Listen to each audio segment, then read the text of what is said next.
और मैं श्रुति। 5 राज्यों के विधानसभा चुनाव की तारीखों का ऐलान हो गया है। राजनीतिक पार्टियां सत्ता की कुर्सी के लिए हर समीकरण बैठा रही हैं। 2014 के लोकसभा चुनाव के बाद से ही भारतीय जनता पार्टी का एक ही मिशन है कि किसी भी तरह से देश और उत्तर प्रदेश के ओबीसी समुदाय को अपने पाले में लाया जाए।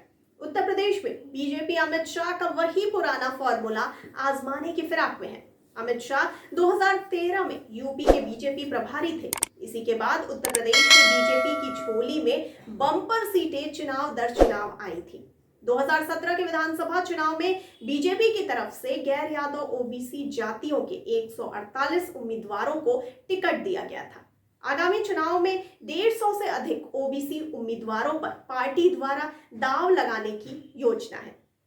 उत्तर प्रदेश की सत्ता में अगर होना है काबिज तो ओबीसी वोट बैंक महत्वपूर्ण क्यों है, आइए आपको बताते हैं। देश की सत्ता में काबिज होने का रास्ता यूपी अर्थात लोकसभा की 80 सीटों से होकर जाता है।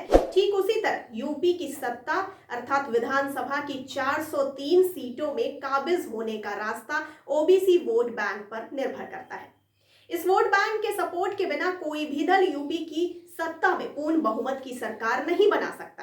केंद्र की सत्ता में भी काबिज होने के लिए किसी पार्टी के पक्ष में इस वोट बैंक के एक बड़े हिस्से का सपोर्ट होना अनिवार्य है, क्योंकि मंडल कमीशन की रिपोर्ट की माने तो देश की कुल आबादी में ओबीसी का प्रतिनिधित्व 50% से अधिक है। आइए अब जानते हैं कि यूपी के किन जिले में ओबीसी वोट बैंक है। आपको बता दें कि उत्तर प्रदेश में ओबीसी वोट बैंक को देखें तो हर जिले में अलग अलग ओबीसी जातियों का वर्चस्व दिखता है। मिर्जापुर, सोनभद्र, बरेली, उन्नाव, जालौन, फतेहपुर, प्रतापगढ़, कौशाम्बी, प्रयागराज, सीतापुर, बहराइच, श्रावस्ती, बलरामपुर, सिद्धार्थनगर और बस्ती में 12% कुर्मी समुदाय का वर्चस्व है। वहीं फिरोजाबाद, एटा, मैनपुरी, हरदोई, फर्रुखाबाद, इटावा, औरैया, बदायूं, कन्नौज, कानपुर देहात, जालौन, झांसी, ललितपुर और हमीरपुर में 7 से 10% मौर्य और कुशवाहा जातियों का वर्चस्व है। और आइए अब जानते हैं कि ओबीसी आबादी में किसकी कितनी भागीदारी है।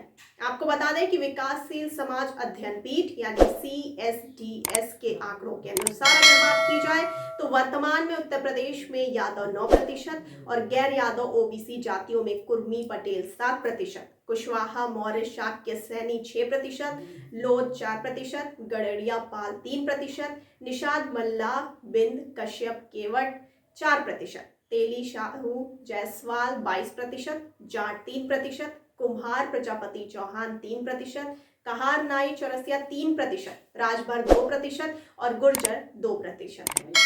और आइए अब जानते हैं कि भाजपा का फोकस ओबीसी पर क्यों है।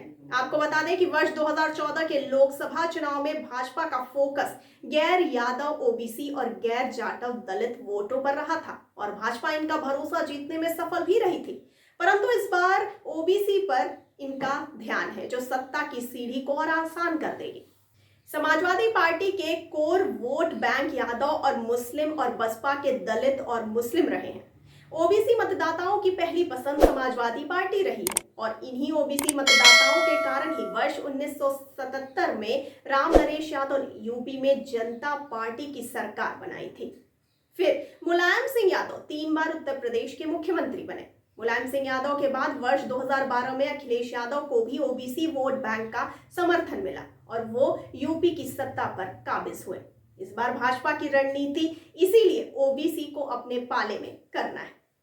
आपको जानकारी के लिए बता दें कि पिछले दिनों जब संसद में मोदी सरकार ओबीसी लिस्ट बनाने का अधिकार राज्यों को देने के लिए 127वां संविधान संशोधन बिल लेकर आई थी तो सभी दलों ने एकमत से इसका समर्थन किया। करते भी क्यों नहीं, आखिर ओबीसी मतदाताओं को नाराज करने की हिमाकत कोई दल कैसे कर सकता है। देश और ज्यादातर प्रदेशों में सत्ता की चाबी इसी मतदाता वर्ग के पास जो है, इसीलिए जातिगत जनगणना की मांग भी सभी दल एक स्वर में कर रहे हैं, क्योंकि सन 1931 के बाद से वो ओबीसी की गणना हुई नहीं है। SC और ST से जुड़ा डेटा हर राष्ट्रीय जनगणना में कलेक्ट तो किया जाता है, लेकिन 1931 के बाद से पब्लिश नहीं हुआ। आपको इस पूरी जानकारी पर क्या कहना है? अपनी राय और प्रतिक्रिया हम तक जरूर पहुंचाइए, कमेंट बॉक्स में कमेंट करिए और साथ ही साथ हमारे चैनल को लाइक, सब्सक्राइब और शेयर करना ना भूलिए और मुझे दीजिए इजाजत। धन्यवाद।